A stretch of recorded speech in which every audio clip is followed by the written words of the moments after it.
Hi, I'm Alex, and this is the Motorola Moto G. It's an affordable little phone from Motorola. The idea was to provide basically a mid-range phone with all mid-range specs, except for a very low cost, and Motorola's done very well doing that here.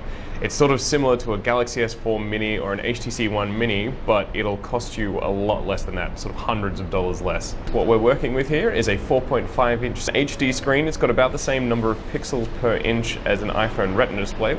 You've also got a quad-core 1.2 GHz Snapdragon 400 processor backed up by 1 gig of RAM. For storage, you've got 8 gigs or 16 gigs of storage depending on the model. Unfortunately, you don't have a micro SD card to expand the memory here, but that's not that surprising considering the price range of this phone.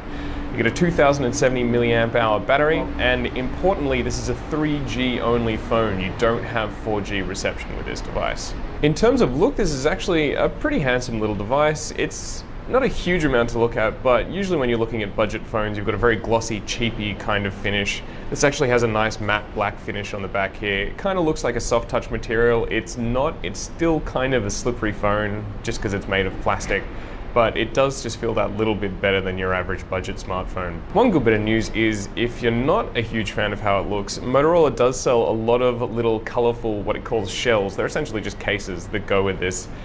That's a bit of a bonus when you're talking about a cheaper phone, because usually there's only one or two options and they're quite plain, but the Motorola shells do actually look quite good, so you can customize the look of this phone a little bit. The camera on this is actually quite passable. It's advertised as being a 5 megapixel camera. It's 5 megapixels if you're shooting in 4:3. It's 3.8 megapixels if you're shooting in 16:9, which is the default mode. That's a widescreen photo. Despite that, photos actually turn out quite well. If you just want something that you can pick up, take a photo of something quickly and chuck it on Facebook, quite good.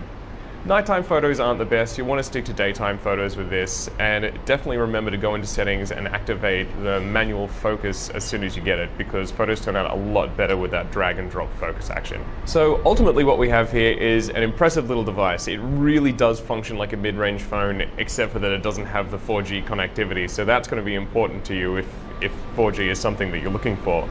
But it functions incredibly well. This is hands down the best phone we have used in this price range. It even contends with other mid-range handsets like the One Mini and the S4 Mini.